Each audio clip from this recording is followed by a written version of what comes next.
Salam pemirsa. Pada tanggal 7 Desember 2022, pemerintah Tiongkok tiba-tiba sepenuhnya melonggarkan pengendalian terhadap penyebaran epidemi, sehingga wabah menyebar bagaikan gelombang tsunami ke seluruh penjuru negeri.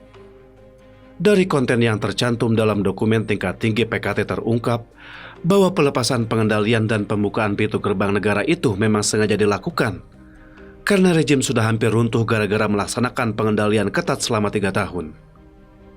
Namun akibat tanpa persiapan, jadi banyak warga yang terinfeksi bahkan meninggal dunia. Selain itu, pihak berwenang yang berencana membuka pintu gerbang negara mulai 8 Januari 2023 membuat dunia panik sampai menjumpai lagi situasi ketika virus komunis Tiongkok COVID-19 menyebar dari Wuhan ke dunia pada akhir tahun 2019.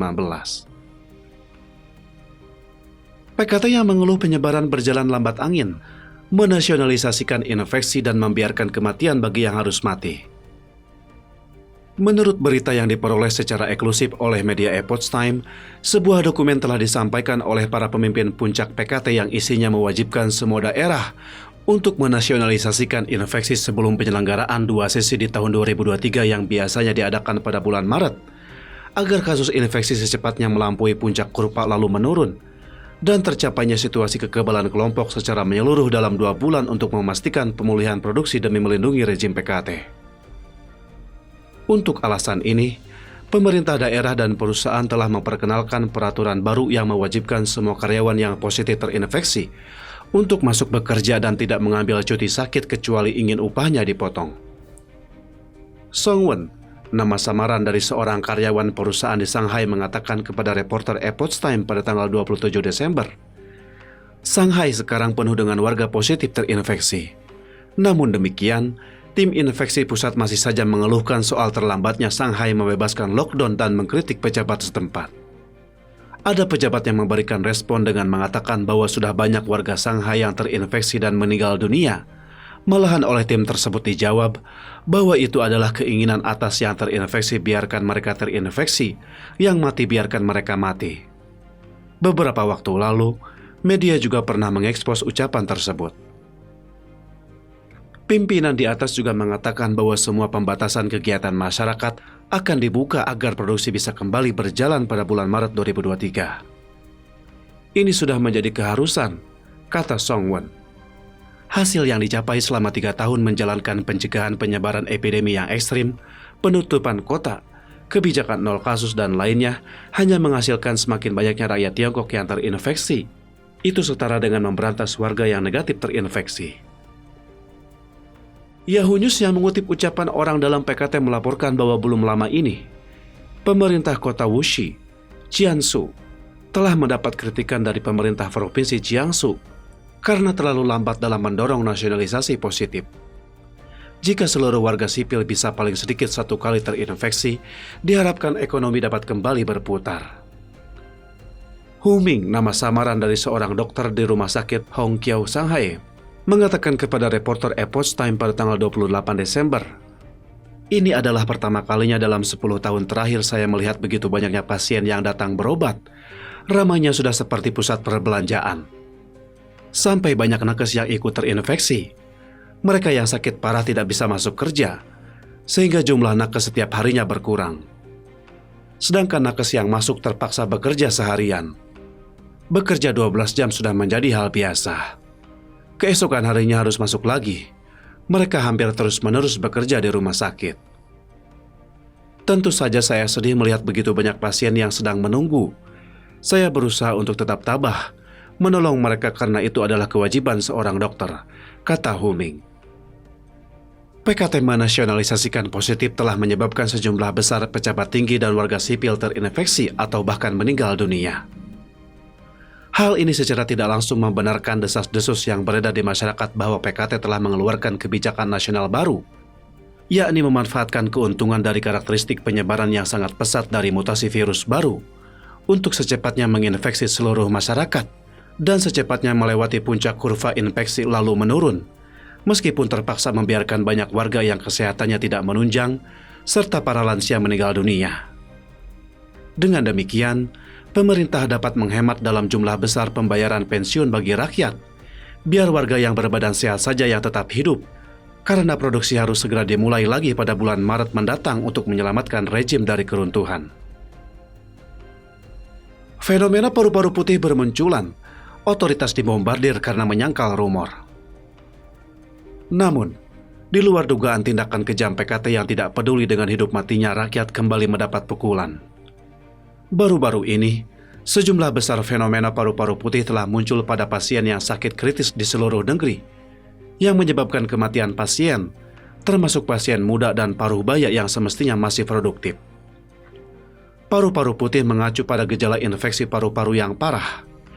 Pada awal tahun 2020, paru-paru putih terdeteksi pada banyak pasien virus komunis Tiongkok COVID-19 di Wuhan. Kini fenomena tersebut kembali menyebabkan kepanikan masyarakat. Seorang dokter yang bertugas di suatu tempat di Tiongkok mengatakan kepada NTD TV, lebih dari sepertiga pasien yang berpenyakit parah, jumlahnya mencapai lebih dari 40 orang, dan ada lebih dari belasan sampai 20-an orang yang mengalami paru-paru putih total. Dan itu tidak cuma dialami oleh warga lansia tetapi meliputi mereka yang berusia 20-an, 40-an, 60-an. Saya benar-benar dibuat panik, entah apa yang terjadi di rumah sakit. Menurut penuturan Miss Fang yang diwawancarai reporter NTD TV di Shanghai, saya telah mendengar bahwa 2 orang teman, satu yang lahir pada tahun 1983 dan satu lahir pada tahun 1986, meninggal karena pendarahan batang otak. Dan ada banyak anak muda mengalami paru-paru putih yang tanpa demam. Menanggapi banyaknya berita mengenai fenomena paru-paru putih yang beredar di internet, pihak berwenang terpaksa melakukan penyangkalan rumor tersebut. Pada tanggal 27 Desember, Xiao Yahui, Direktur Biro Administrasi Medis dari Komisi Kesehatan dan Medis Tiongkok dalam konferensi pers mengatakan, kemunculan dari fenomena paru-paru putih yang banyak diperbincangkan di internet tidak memiliki hubungannya dengan vaksinasi dan varian asli yang muncul di Wuhan pada saat itu. Yang Xiaoping, Direktur Institut Pencegahan dan Pengendalian Penyakit Menular dari Pusat Pengendalian dan Pencegahan Penyakit Menular Kota Wuhan, mengatakan bahwa galur mutan Omikron yang sedang menyebar di Wuhan sejak bulan Oktober 2022 adalah BA52. Pihaknya tidak menemukan adanya galur lain yang menginfeksi pasien. Pan Yang, seorang peneliti di Pusat Pengendalian dan Pencegahan Penyakit Beijing, juga mengatakan bahwa Beijing belum menemukan adanya penyebaran varian non-Omikron seperti strain asli dan Delta. Netizen Yokran Liu mengatakan bahwa ada 2 jenis rumor di dunia ini. Yang pertama adalah rumor asli, dan yang lainnya adalah rumor yang membantah rumor tersebut. Netizen Enlen Tenit mengatakan bahwa paru-paru putih pasti terkait dengan awal galur asli. Saya pribadi berpikir bahwa itu memiliki hubungan yang tidak dapat dipisahkan dengan vaksin yang tidak aktif, inactivated vaksin buatan Tiongkok. Karena vaksin strain asli tidak dapat melawan virus muatan baru, namun bukan berarti keduanya tidak memiliki efek silang. Mungkin racun baru itu memang rendah racun, seperti flu, tetapi mengaktifkan racun primer asli yang tidak aktif, sehingga memicu timbulnya paru-paru putih. Song Wen, seorang pegawai negeri di Shanghai mengatakan kepada reporter Epoch Times, 2 hari yang lalu, seorang lelaki tua dari keluarga teman saya dilarikan ke rumah sakit karena demam dan tak sadarkan diri. Hasil X-ray menunjukkan bahwa sebagian besar paru-parunya memutih. Tak lama kemudian ia meninggal dunia. Penyebab kematian yang tercantum dalam surat keterangan kematian tidak diperbolehkan menggunakan COVID-19 sebagai alasan. Dokter mengatakan kepadanya bahwa menggunakan alasan itu dapat ditegur oleh Komisi Kesehatan dan Medis Tiongkok. Jadi harus mencari alasan lain. Song Wen mengatakan, begitu ia mengantri untuk kremasi, petugas di sana mengatakan kepadanya bahwa kremasi baru bisa dilakukan setelah 10 Januari 2023. Untuk mempercepat kremasi, ia terpaksa membayar harga ekstra sebesar 38.000 renminbi, setara 5.456 US dollar untuk mendapatkan layanan satu atap dari pengabuan sampai penguburan. PKT membuka pintu gerbang negara menimbulkan was-was negara di dunia. Komisi Kesehatan dan Medis Nasional Tiongkok mengumumkan pada tanggal 26 Desember bahwa pemerintah akan menerapkan penanganan tingkat B terhadap penyakit tingkat B terhadap kasus infeksi COVID-19. Mulai 8 Januari 2023, karantina penumpang yang masuk tidak lagi diperlukan, dan pengujian asam nuklir serta karantina terpusat ditiadakan. Pemerintah juga akan mengizinkan warga negara Tiongkok untuk bepergian ke luar negeri, selain secara bertahap melakukan normalisasi terhadap transportasi darat dan perairan, dan lain-lain.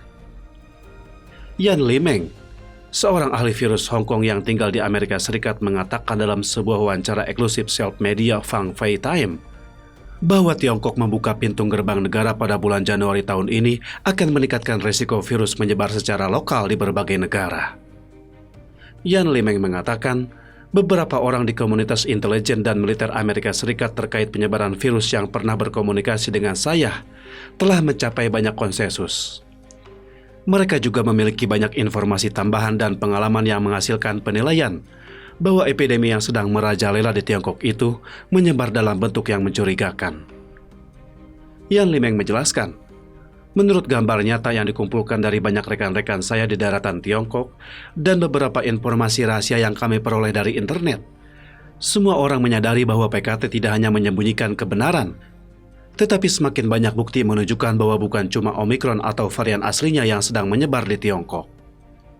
Pusat Pengendalian dan Pencegahan Penyakit Amerika Serikat CDC mengumumkan pada tanggal 28 Desember bahwa Amerika Serikat akan mewajibkan semua warga negara Tiongkok pendatang termasuk Hong Kong yang berusia 2 tahun ke atas untuk menunjukkan bukti tes negatif dalam waktu 48 jam menaiki pesawat. Persyaratan ini juga berlaku bagi penumpang yang berangkat dari Tiongkok dan tiba di Amerika Serikat melalui negara ketiga. Pemerintah Italia adalah yang pertama meningkatkan pengujian untuk turis pendatang dari Tiongkok. Pihak terkait mengatakan bahwa mulai 26 Desember 2022, pemerintah Italia akan melakukan pengujian terhadap penumpang pesawat asal Tiongkok yang berkunjung. Hasil dari pemberlakuan kebijakan ini menunjukkan bahwa otoritas di bandara telah menemukan lebih dari 50% penumpang pesawat dari Tiongkok dinyatakan positif terinfeksi. Perdana Menteri Jepang Fumio Kishida mengumumkan pada tanggal 27 Desember bahwa mulai 30 Desember, semua penumpang pesawat yang masuk dari Tiongkok atau yang pernah ke Tiongkok dalam 7 hari terakhir wajib menjalani uji virus.